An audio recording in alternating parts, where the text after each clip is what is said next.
trying to make it all make sense. More. You. No. Podcast. One group that's playing it very smart is Netflix is working with Nickelodeon, and they've been making new movies based off old Nickelodeon shows. I didn't know that. They have a Hey Arnold movie, they have a Rocko's Modern Life, and they recently just did Invader Zim. They're out? Yeah, they're all out on Netflix, and oh wow, it's just a slight updated of the old animation style, but it's the original comedy, as many of the original actors that they could, but it's a continuation of the show from X amount of years ago. But that one plays off very well with the nostalgia, because they pick some of the classic Nickelodeon shows that kids our age really loved. Yeah.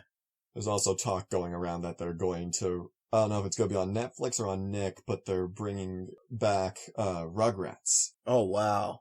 See, they really understand it. And it's so interesting because ultimately, to draw somebody into a product or a service or a piece of art, it has to be stimulating in some way. And right when you brought that up, or with any form of thing that brings nostalgia, it brings this dopamine rush that's similar to like the achievement you feel when you win a video game or any sort of other dopamine rush. It's kind of interesting though, because what it does is it takes your mind back to that childhood feeling, that past feeling that really provides the nostalgia.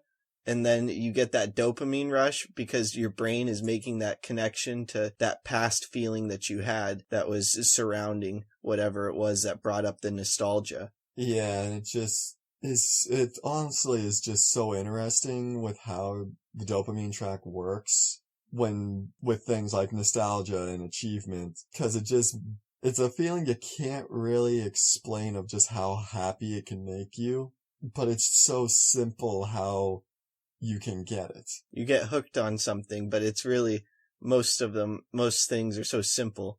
It's like running, or playing a video game, or playing a sport, or getting a sale. Yeah, and you just get this wonderful feeling, and it honestly works best, in my opinion, with nostalgia in particular, because it brings back the old dopamine feeling that you got of watching whatever it was, or playing whatever it was, along with this new set of dopamine, because it creates new memories.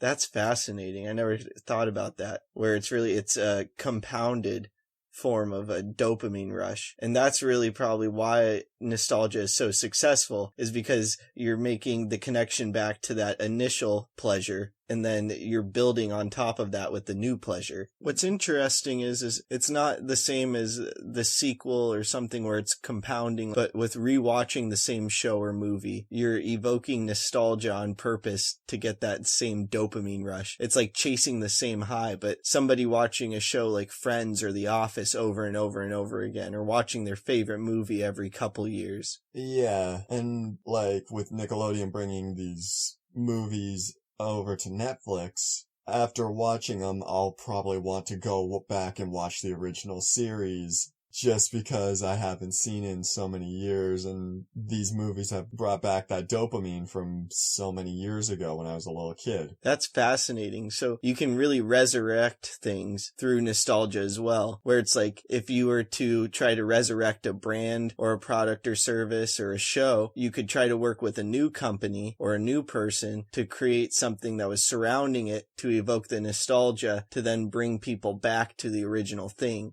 Yeah, and although you do have to be careful with that, because you are playing with people's dopamine, if you don't get the right formula with it, and they don't get their dopamine, it's gonna make them mad, because it's like the equivalent of just taking away their high, because you made politically correct, or changed up some of the characters. You did something that just didn't resonate right, and you lose that dopamine. I hope this talk makes a positive impact in your life. Please subscribe to the podcast wherever you are listening or watching it. Check out other episodes, leave a review, and follow us on social media at More You Know Pod. Also, please don't forget about our sweepstakes. Retweet a clip with the hashtag #TheMoreYouKnow and new podcast from our Twitter for a chance to win a signed copy of my upcoming book, The More You Know. Tag 2 friends in the comments on a clip on Instagram for a chance to win a brand new copy of Dean Graziosi's Millionaire Mindset or Ed Milet's Max Out. Like us or share a clip on Facebook for a chance to win a book I have read that highly inspired me, signed by me with an inspirational message. Again, thank you for listening as we propel with podcasting through The More You Know. I'm